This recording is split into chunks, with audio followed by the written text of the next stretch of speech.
What if Canada and the UK were the only two countries in the world and you needed to make your decision right now? Which one would you be choosing? Guys, welcome back. In this video, we're going to be talking accommodation. So if this is your first video, welcome here. My name is Jane. I recently moved from the UK to Canada, and in this series, we have been talking about Canada versus the United Kingdom and discussing various aspects about living in Canada, right? In this particular video, guys, sorry, I'm just trying to get comfortable. In this video, we'll be talking about accommodation, housing. Guys, you guys know that, you know that accommodation is a very serious matter. It is major. And someone in the comment section for one of the videos already told me to do something on accommodation. So, of course, this has to come, okay?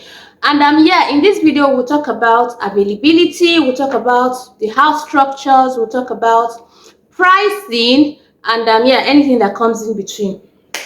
Yes, so remember that we're keeping things simple, so we're discussing these things one at a time in each video, or two at a time.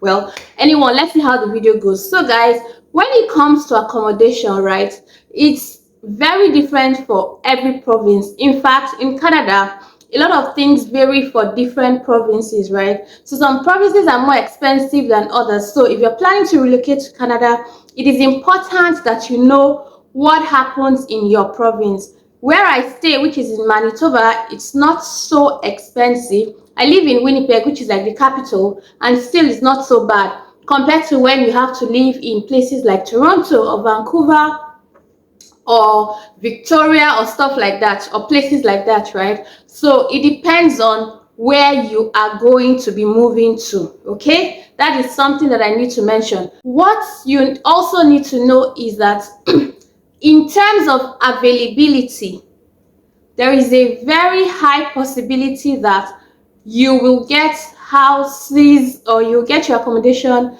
easier in Canada as long as you're not in a very populated area, okay? So you know that for the UK, it's not just London right now. There are no houses, right? Accommodation is a problem for even smaller cities, and that is majorly because of the population. Now, talking about that population, the UK has about 68 million people.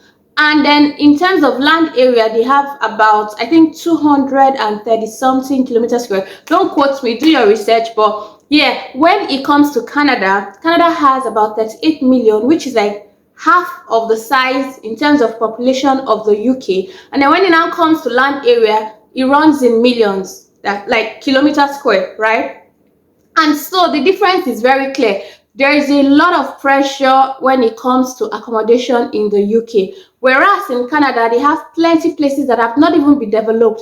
In fact, right now, where I stay around my area, there are plenty developments going on. Houses are springing up, different types, apartments, townhouses, you know. So when immigrants come here, it's more likely that they will find houses easier here. There are still people that find it difficult, maybe because of pricing and all. But if these houses available, as long as, let me stress that again, as long as you're not moving to a very populated area. So that is something you need to keep in mind. When it comes to structure, the houses here are bigger. The houses here are similar to what we know if you're coming from Nigeria.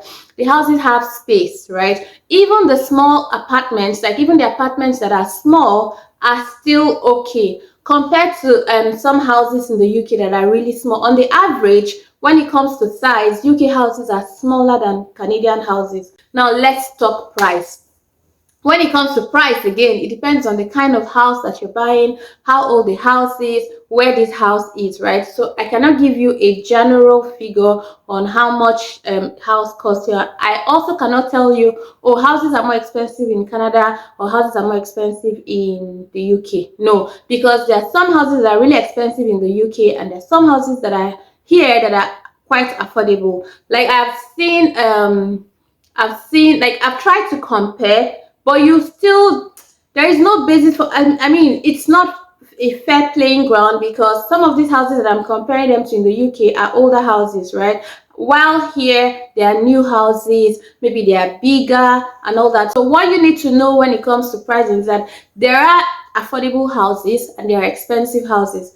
It just depends on your preference, what you want, what you need, where it is, and all that. Other things that may pertain to house or accommodation is very similar. So you know that your lifestyle, you're able to, what's it called, save money to buy a house if you're in the UK, right?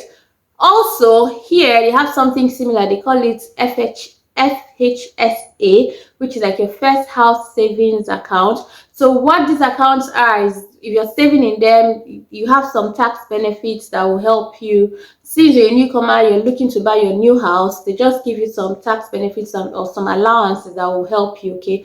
It's in the UK. If you don't know about it, check later. And here they call it FHSA. So they have like similar things that help immigrants when it comes to housing.